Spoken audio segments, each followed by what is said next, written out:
that big group of guys who didn't practice Is yesterday. there a big group? Yeah, well, 9 seems like Okay. it's a lot. Yeah, that's a lot. Yeah. Will any of those guys get out there today, you think? Yeah, a couple guys will come back in limited capacity. Who are those? Expected is Van Ness, Christian, Wicks. Expected. Is that a big surprise to you that Watson might be able to practice? No, I mean he's fighting to play for sure, but ultimately it's just going through the process and kind of seeing where he's at, and then he's got to prove it.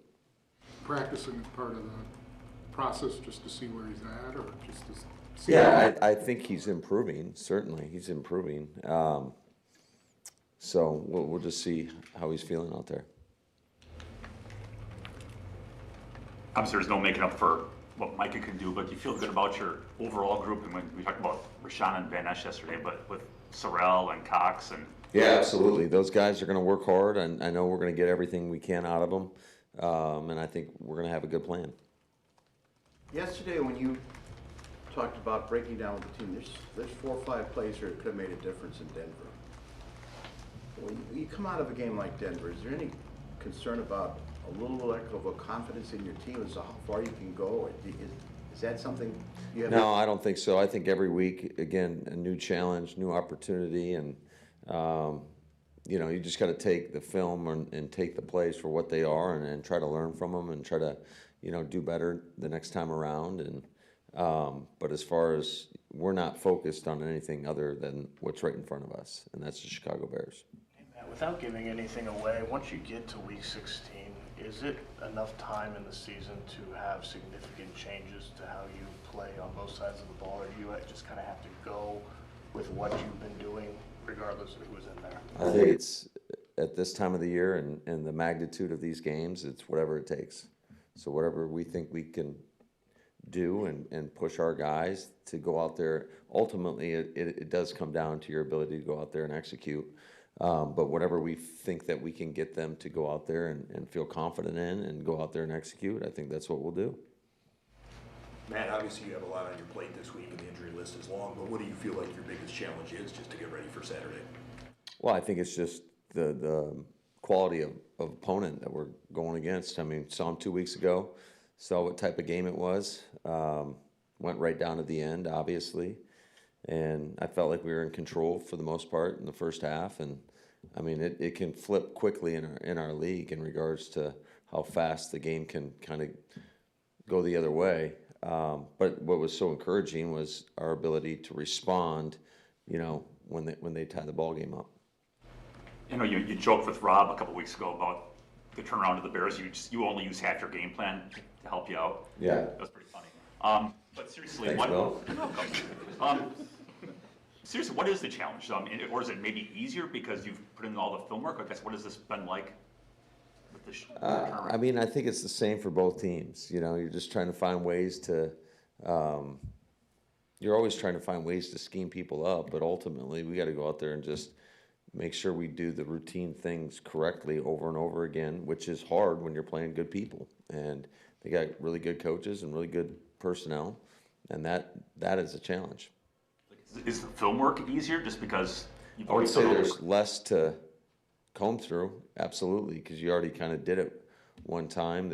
You're certainly looking at the game that we played against each other. You're certainly looking at what they did versus Cleveland, but outside of that, I mean, there's nothing more to really look at. I mean, you definitely go back and look at some of this stuff, but there's just not as much that we haven't seen, I would say. You guys are very familiar with Ben Johnson from playing Detroit over the years. Where do you see the effect that he's had on the Bears compared to the last several years of Bears teams you've faced? Yeah, I don't want to get into comparisons, but I will say that I think that it's what they do offensively is very sound, and it's a good scheme, and it marries well. I think he's done a great job of putting the quarterback in a lot of great positions. And then the quarterback's gone out there and executed. So I think their run game's been definitely a catalyst for the offense in terms of what they've been able to do. They do a great job with both those backs. I think the offensive line, they come off the ball. They're physical. They've upgraded, obviously, the talent there. And then they got weapons on the perimeter, both at the tight end position and at the wide receiver position. So when you combine good players with good scheme, generally speaking, you get good results. What did you think of all the reaction to the handshake last game? I don't think anything of it, to be honest with you. So, Regardless if it's the Bears, the Broncos, whatever the defense, how would you describe the difference for your offense having Christian on the field and not having him? well, I mean, you've seen the impact that.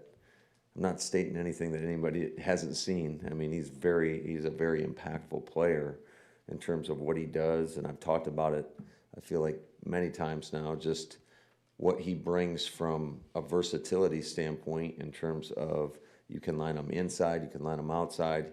He's obviously a force in the pass game, but also in the run game. So it's just the whole package. But he's an explosive playmaker that we got to try to find ways to get him the football. When you don't have the dynamic field stretching ability that he gives you, does that change things in how you have to approach the offense?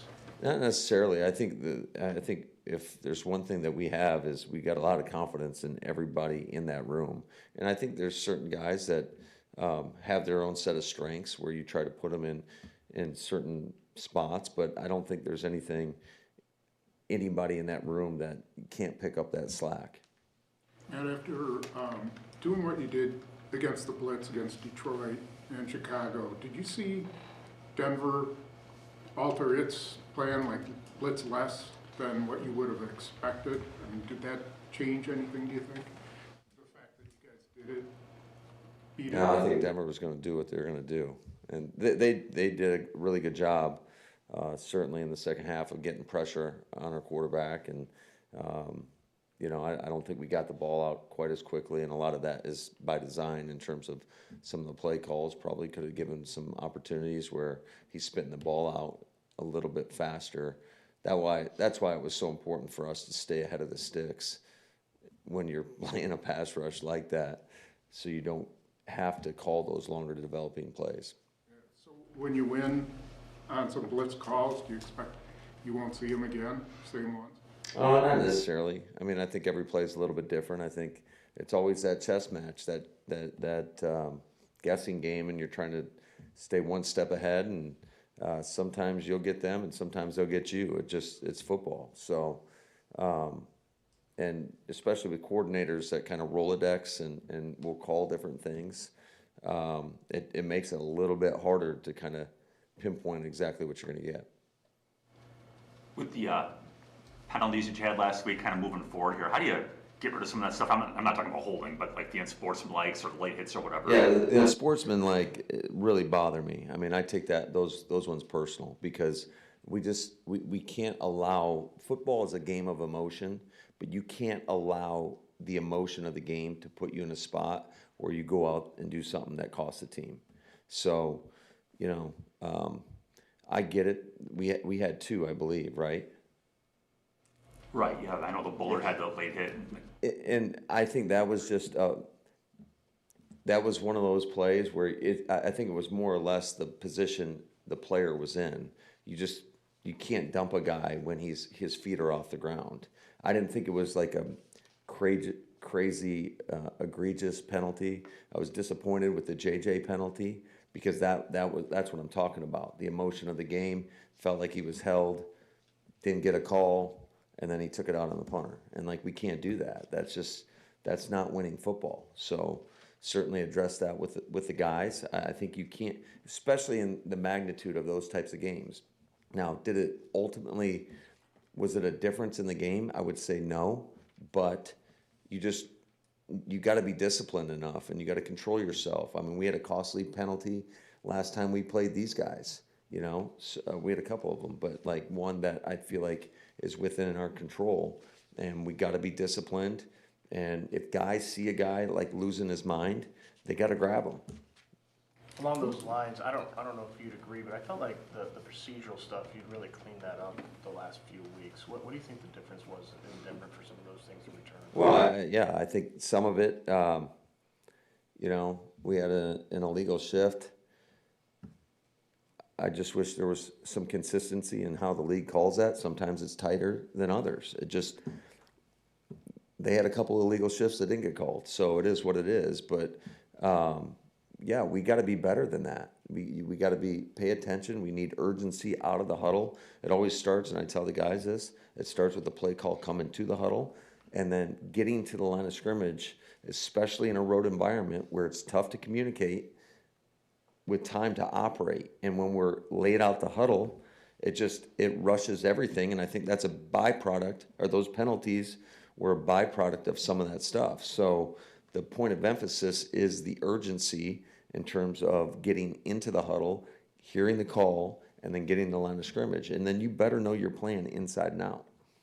After the game, Sean said he wanted to thank the fans, and last week he'd also talked about maybe the scoreboard crew helping out a little bit, but he said, I think we got some penalties today because of it, like the juice that they had. Yeah, I mean, like that was a great atmosphere for the National Football League, and they did a great job, and I'm sure it's going to be much the same on Saturday night in Chicago. Did your guys kind of lose control in that beginning in the pregame when you had that scuffle? Did that lead to some of the, emotion and bad? I don't know. I mean, I feel like that kind of happens quite a bit. I'm not. It shouldn't happen, but it does happen. People just got to keep their heads. Like, I get it. It's an emotional game. There's a lot invested in this, but at the end of the day, you got to keep your poise. Is that a sort of a message with going into this game? Absolutely. That's a pretty consistent message, I would say, every game, but you're talking about a rivalry game, an NFC North division rival. It was chippy last time we played, so I would say that's a pretty good indicator of how it's going to be. And we just got to make sure we maintain our poise. And I'm sure they're saying the exact same thing I'm saying. Matt, everything you described about the game from last time, as far as the chippiness, the way it was close, I mean, do you enjoy the rivalry being at this level right now? Yeah, I mean, I think it's probably more fun for you guys. It's obviously a challenge for both teams involved, but that's what makes this league so great is the competitive balance. Watching two really good teams late in December go at it for a lot at stake. It's good. Thanks, Matt. All right, guys. Thanks.